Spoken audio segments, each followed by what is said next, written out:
Alright, welcome back to YNR Update. A lot is going on, so I'm going to jump into it. We don't have a second to waste. First thing we see is Stitch and Abby in the hotel room where we left off, and she's trying to help him sober up, and she's not doing a good job of it. Eventually she gets him to agree to go take a shower, and then he makes a crack like the last time he had a shower. He ended up cheating on Victoria. Now, obviously, Abby wants to get to the bottom of it. She waits for him to come out and she grills him until we find out, guess what? He tells her it was Ashley, and now the cat's out of the bag. We also see Chelsea, and she's having a conversation with Sage, and she's going on and reminiscing about the day she married Adam and how deep their connection is. Eventually, she ends up questioning whether she should be marrying Billy or not, and whether it's a mistake. And Sage kind of doesn't waste any time in telling Gabe when she runs into him that his plan is working and that Chelsea is questioning her marriage to Billy. But Sage is having a hard time with all the lying, and she's telling Gabe that she wants out of it, and he's begging her to hang on for just a little bit. We also see Gabe visit Nick, and he has no problem bringing up the fact that that he had sex with Sage. He said, you're sleeping with my wife. But Nick quickly tells him that, your marriage is a marriage of convenience. Gabe says it's not really the problem he has with it. He just thinks because of the money involved that they should be discreet about it. Kind of strikes Nick as odd because the Gabe he remembers wasn't so concerned with money. It gets a little weirder when Avery shows up, representing the foundation that Joe put her as the attorney for, and she needs to meet Gabe for the first time, and she meets him and needs papers signed. Now, it strikes her and Nick as really weird that he has never ever heard of the charity. It looks like he's never heard of the charity. When she hands him over some paperwork, he pretends to do catch up, and it clearly looks like he's faking it because he pretends to remember the charity, and she gets him to sign a document and signs that document, and he goes on his way quickly because he realizes it's getting difficult to pull this off. We also see Avery later on in the show talk to Joe about that, and she says the meeting went really weird. She's looking down at her desk and she notices something, gets off the phone with Joe, and then she looks at the document and she notices that the two signatures, the old one for Gabriel Bingham and the new one for Gabriel Bingham, although they look very similar, there seems to be a bit of a difference. So she starts to question what's going on there. And we see some more, I always think of it as the Scooby-Doo gang with the kids looking for clues about the killer.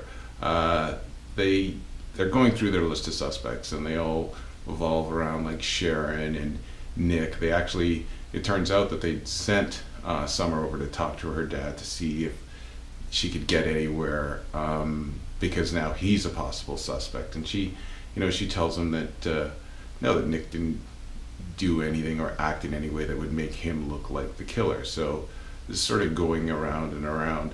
And then we also see Summer defending Nick as a suspect and Mariah defending Sharon, and there's just more back and forth.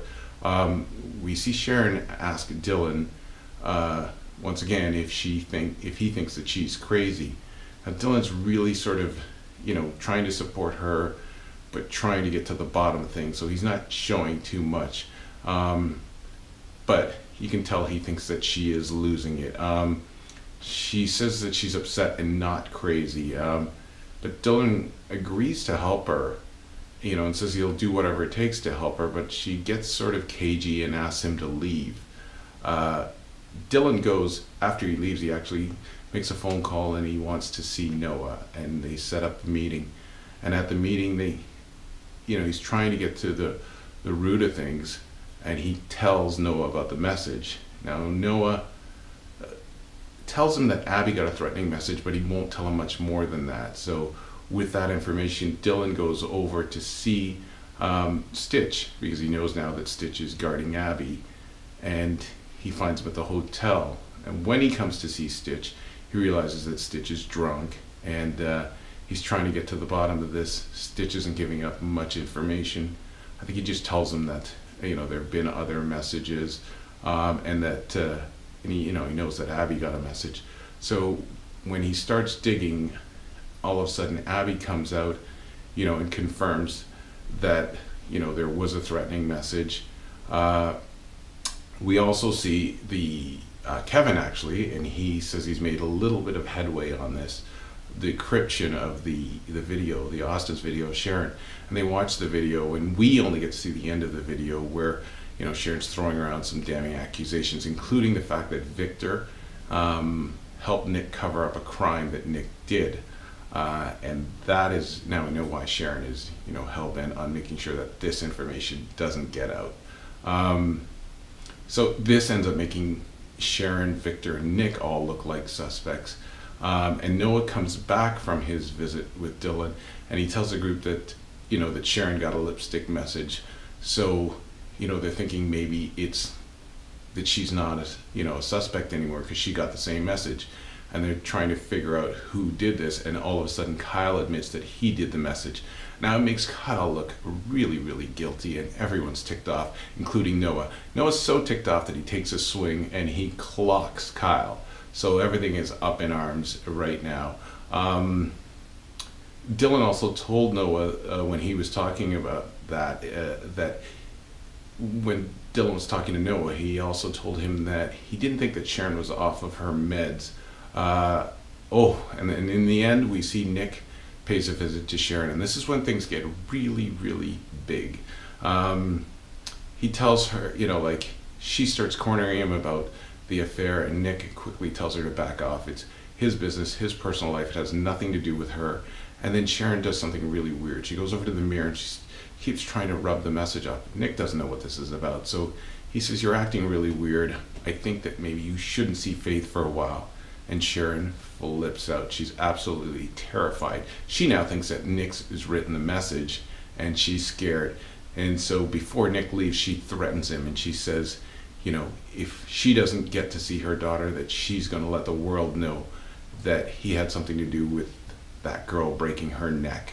And that's where we end things off. So, you know, like I said, things are ramping up and something big's about to happen. But I want to thank you all for checking out YNR Update, and we'll see you next week.